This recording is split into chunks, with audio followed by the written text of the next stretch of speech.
3 years ago, Burkina Faso stood at the edge of a national breakdown. Armed groups had expanded across large parts of the countryside. Families were driven from their homes, farmers abandoned their fields, schools closed, trade routes became dangerous, and public confidence in the state weakened. At the same time, the economy remained heavily dependent on raw gold exports, imported goods, foreign financing, and institutions shaped by decisions made far beyond the country's borders. Then, in September 2022, a young army officer stepped into the center of this crisis. Captain Ibrahim Traore did not inherit a stable nation. He inherited insecurity, economic pressure, public anger, and a population exhausted by promises that had produced too little change. His rise immediately divided opinion. To supporters, he represented courage, discipline, and a return to national dignity. To critics, he was another military leader whose promises still had to be tested by time. Yet, something important began to change.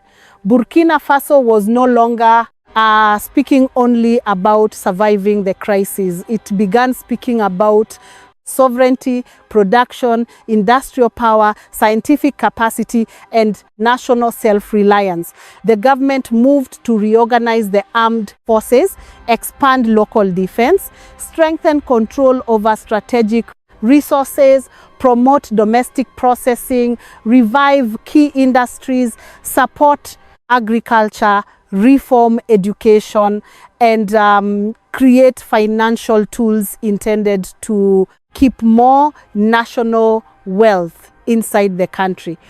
This story is not about declaring every policy a success. The security crisis has not disappeared. Poverty remains serious. Questions about political transition, civil liberties, public accountability, and protection of civilians continue to matter. But after roughly 3 years, Burkina Faso has become one of the most closely watched political experiments in Africa.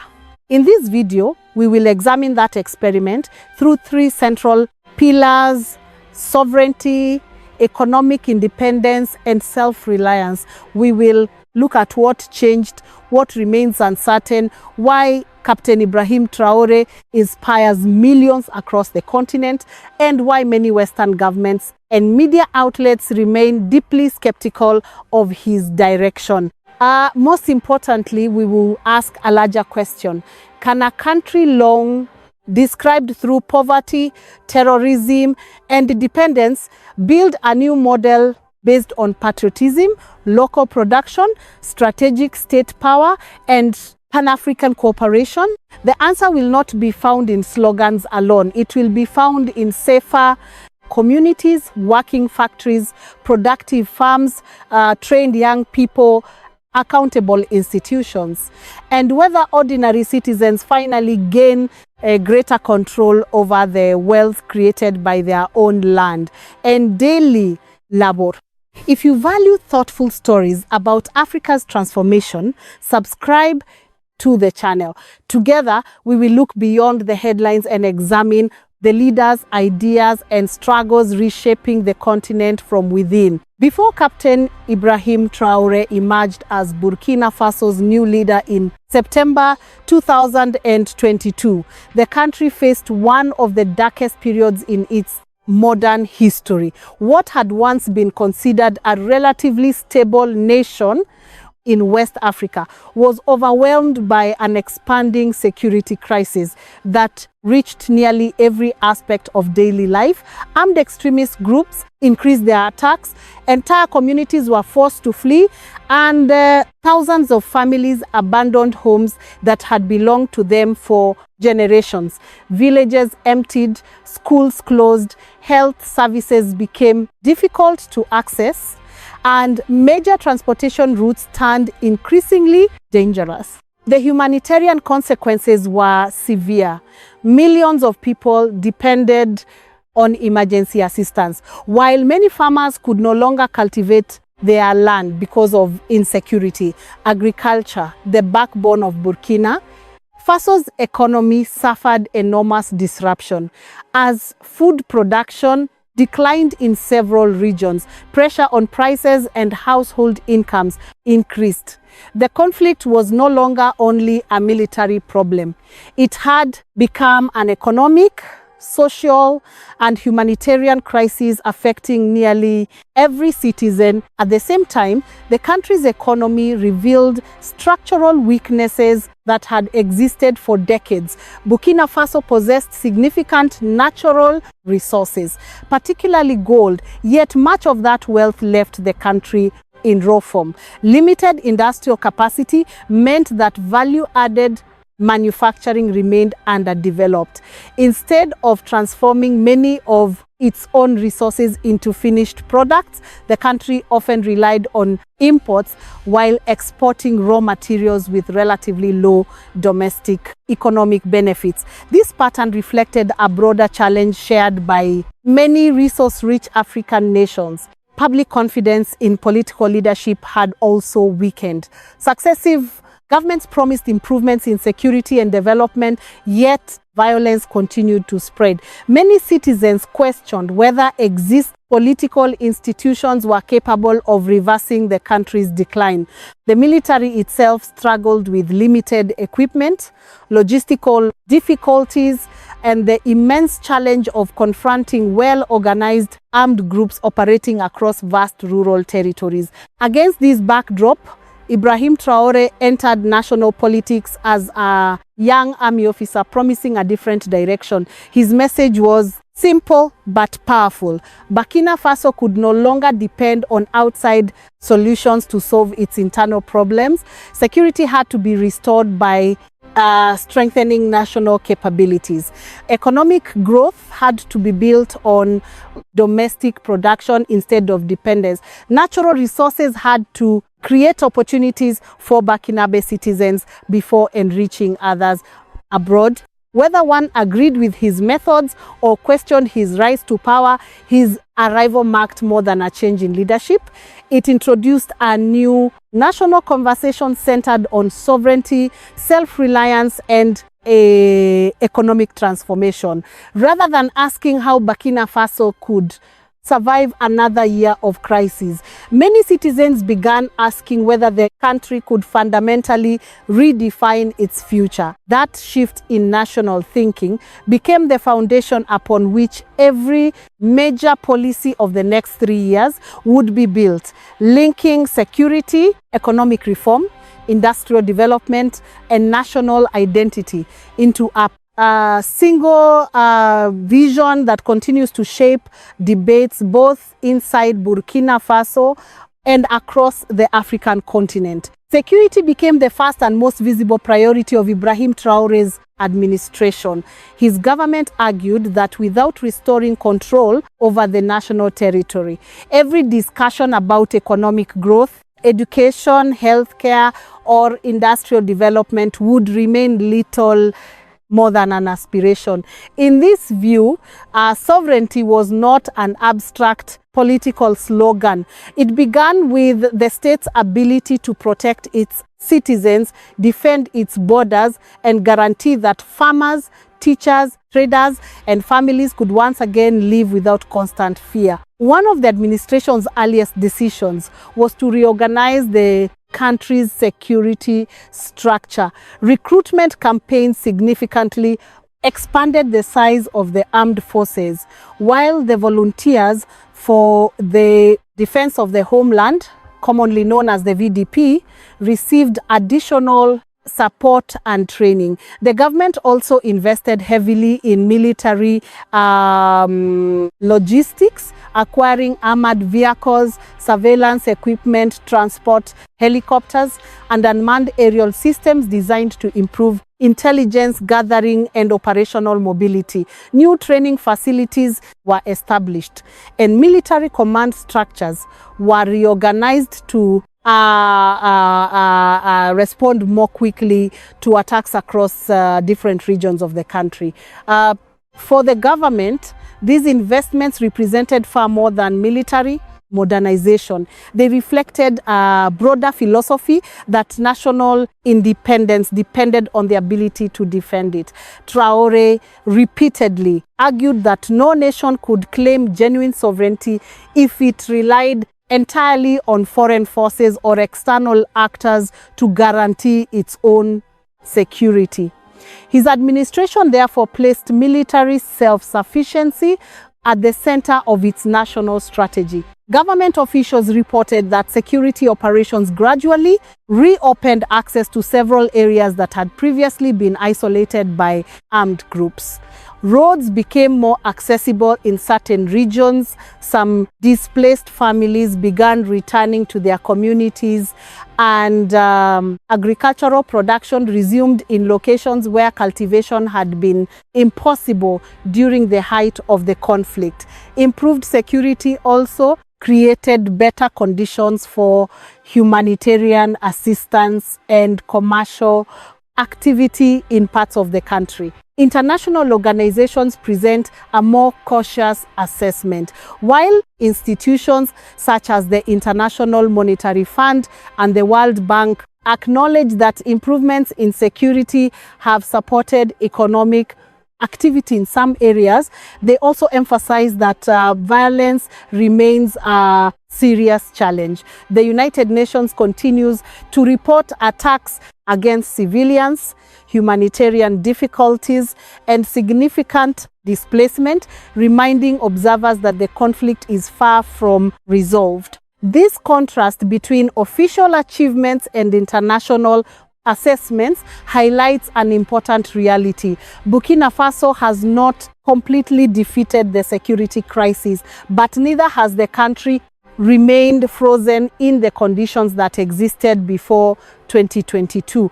Progress has been uneven, varying from one region to another, and measuring success depends largely on which indicators are examined. Perhaps the most significant transformation lies in the government's understanding of security itself. Under Ibrahim Traore, military policy became closely connected to economic recovery. Reopening villages meant restoring agriculture, securing highways meant reviving trade, protecting mining regions meant safeguarding national revenue, allowing displaced families to return meant rebuilding local economies. Security was no longer treated as an isolated military objective. It became the foundation upon which every other national ambition would depend, linking sovereignty directly to development in a way that now defines Burkina Faso's broader vision for its future. Over the past 3 years, however, military operations have represented only one part of Ibrahim Traore's broader strategy. His administration has repeatedly argued that true sovereignty cannot be measured solely by the number of territories recovered or military victories achieved. A nation that exports its wealth in raw form while importing finished products depends heavily on foreign financing and creates too few opportunities for its own people, can never claim complete independence. For that reason, economic transformation became the second pillar of Burkina Faso's new national vision. Gold provides the clearest example. Burkina Faso ranks among Africa's leading gold producers, yet for decades, much of its mineral wealth generated greater value outside the country than within it. Raw materials were extracted, exported, refined elsewhere, and sold back into global markets with significantly higher value. While mining contributed important government revenue, much of the industrial processing, technological development, and high-paying employment associated with the industry remained beyond Burkina Faso's borders. The Traore administration sought to challenge this long-standing economic model. New mining reforms expanded the state's role in managing strategic resources while encouraging greater domestic participation in the sector. Officials argued that national resources should first strengthen the national economy before benefiting international markets. Rather than focusing only on increasing production, the government emphasized increasing the amount of value created inside Burkina Faso itself. This philosophy extended well beyond mining. The government invested in processing industries for agricultural products such as tomatoes, cotton, and cashew nuts, while encouraging domestic manufacturing capable of reducing dependence on imported goods. New industrial facilities were presented not simply as factories but as symbols of economic sovereignty. Every product manufactured inside the country represented employment for local workers, additional tax revenue for public investment, and greater resilience against external economic shocks. Financial reforms followed a similar logic.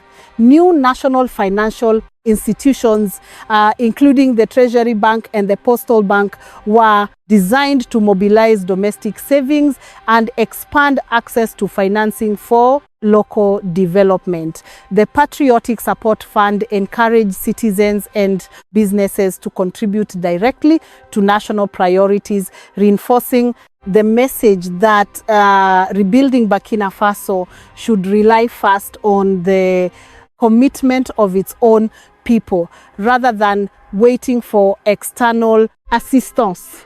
International financial institutions have noted that Burkina Faso's economy has continued to grow despite extraordinary security challenges. Rising gold production, improved agricultural performance, and fiscal reforms have contributed to positive economic indicators. Nevertheless, significant obstacles remain.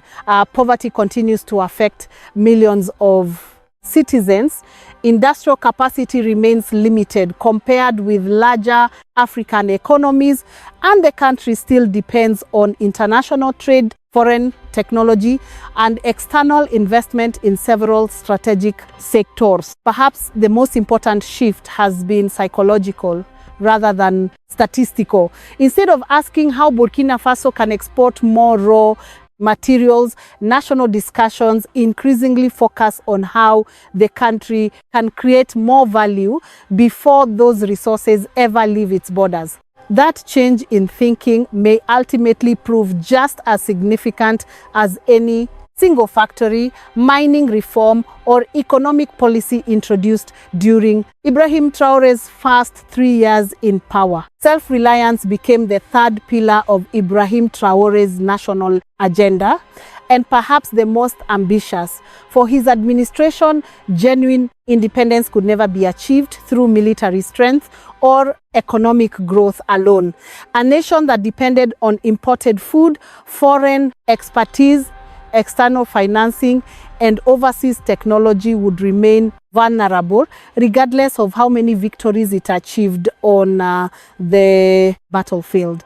The government's answer was to strengthen the country's internal capacity by investing simultaneously in agriculture, education, scientific research, and domestic finance. Agriculture received renewed attention because it directly affected both economic stability and national security.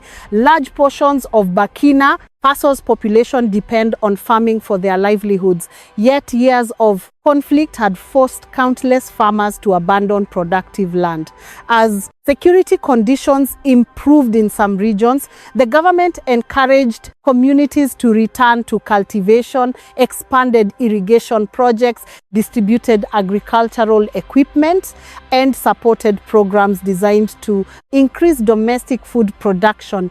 Livestock and fish farming also became part of a broader strategy to reduce dependence on imported food while creating additional sources of income for rural communities. Education was approached from a similarly practical perspective. Rather than viewing schools simply as institutions that award diplomas, the administration emphasized the need to produce engineers, technicians, agricultural specialists, medical professionals, and skilled workers capable of supporting national development. Technical and vocational education gained greater importance, while scientific research was increasingly linked to solving concrete problems in agriculture, healthcare, industry, and infrastructure. The message was clear. A country cannot industrialize if it lacks the people capable of designing, operating, and improving its own industries. Financial independence represented another essential component of this vision. By strengthening national financial institutions and encouraging citizens to contribute to domestic investment initiatives, the government sought to mobilize resources from within Burkina Faso itself. This approach reflected a broader belief that sustainable development should be driven primarily by national commitment rather than continuous reliance on external assistance. While international partnerships remained important, they were increasingly presented as complementary rather than foundational. Economic indicators suggest that parts of this strategy have produced encouraging results. International financial institutions have reported continued economic growth despite ongoing security challenges, supported by stronger agricultural production, mining activity, and fiscal reforms. However, these positive trends should not obscure the country's remaining difficulties. Poverty continues to affect a large share of the population, and employment remains a challenge for many young people. Access to reliable electricity limits industrial expansion, and educational improvements will require years before their full impact becomes visible.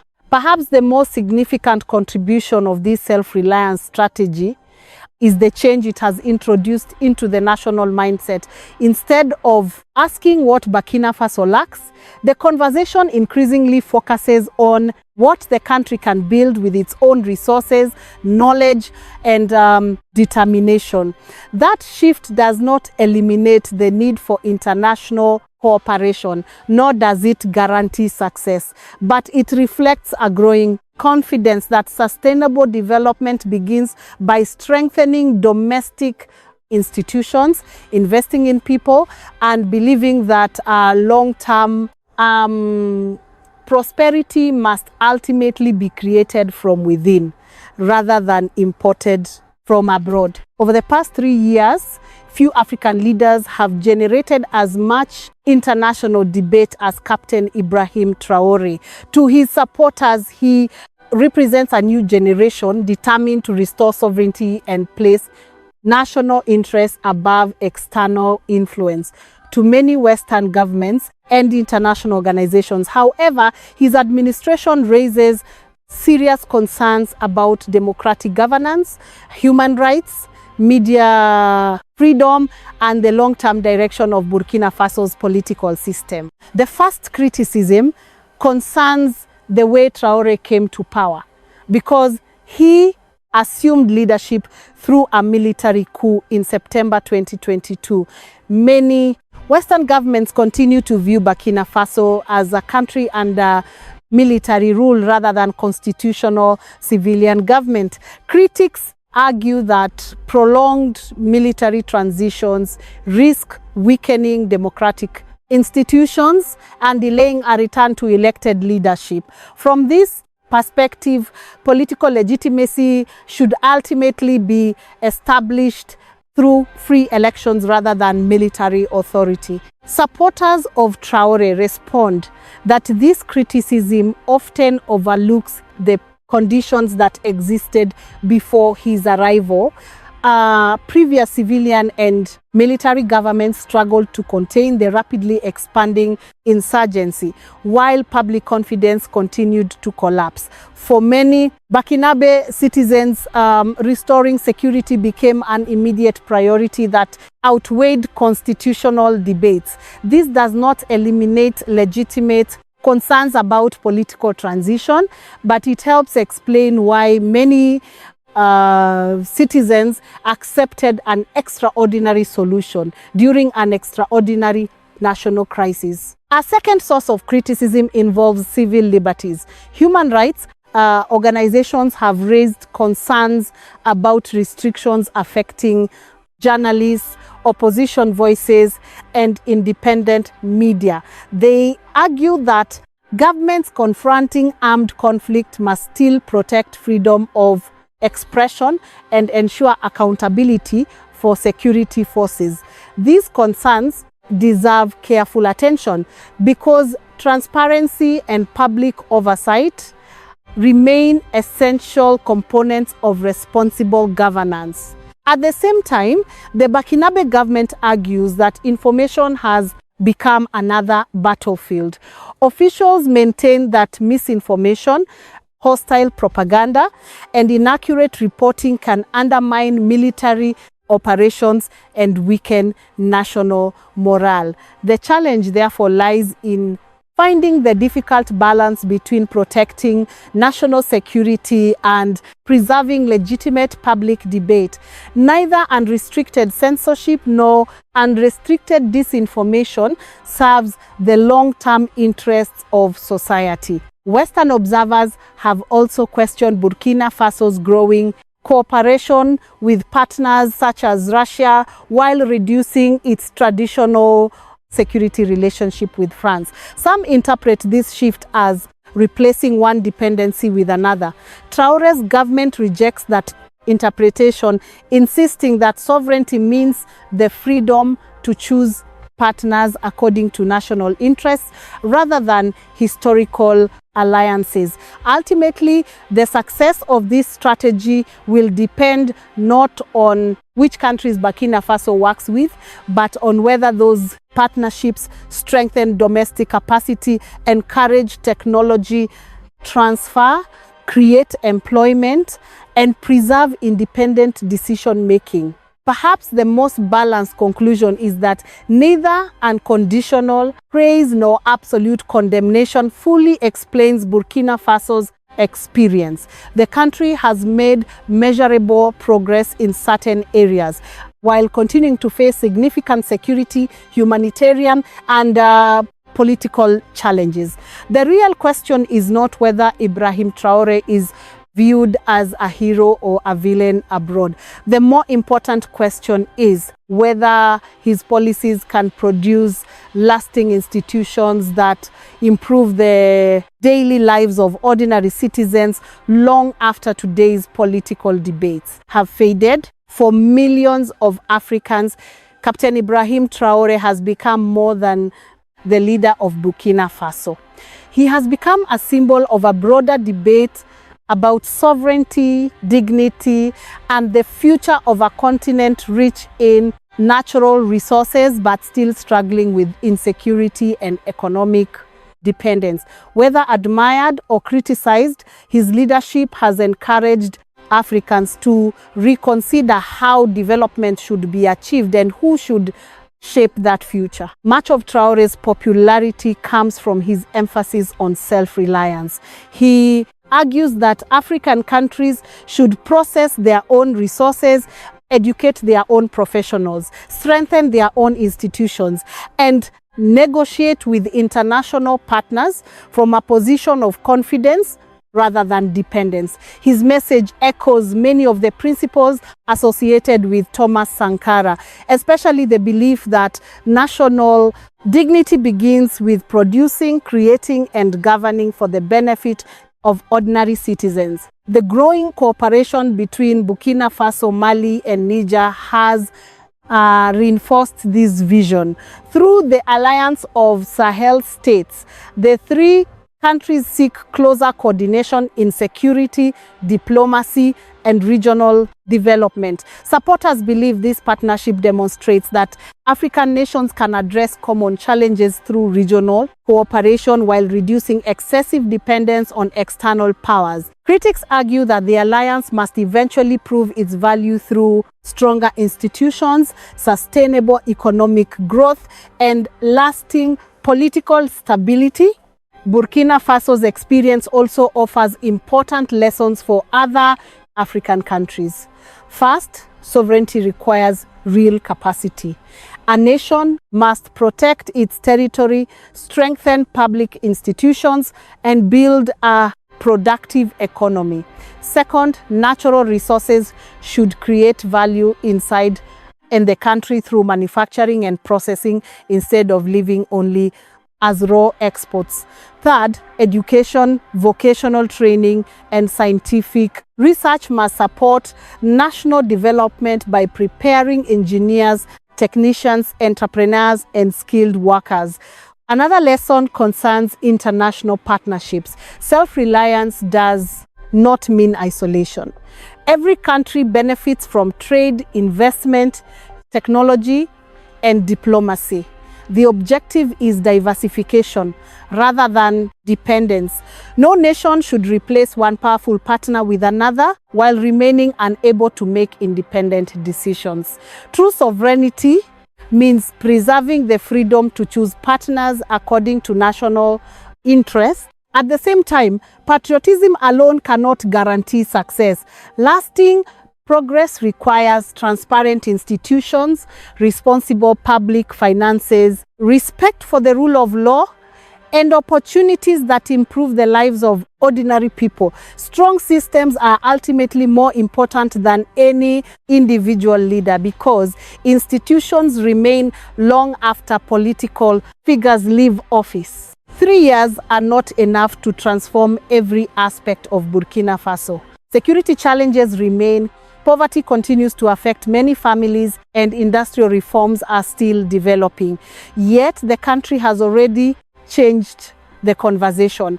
Instead of focusing only on crisis and dependence, Burkina Faso now speaks about production, sovereignty, and long-term national development.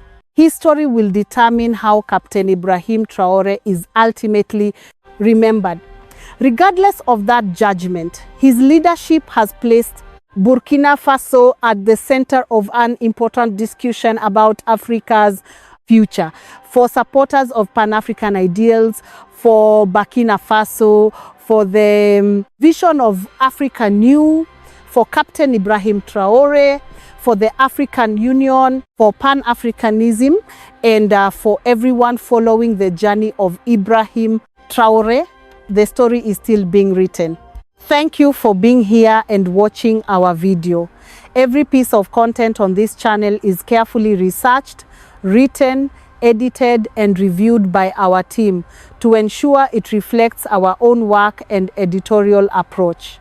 We do not rely on automated mass production. Each video presents our perspective on current events related to President Ibrahim Traore and developments across Africa.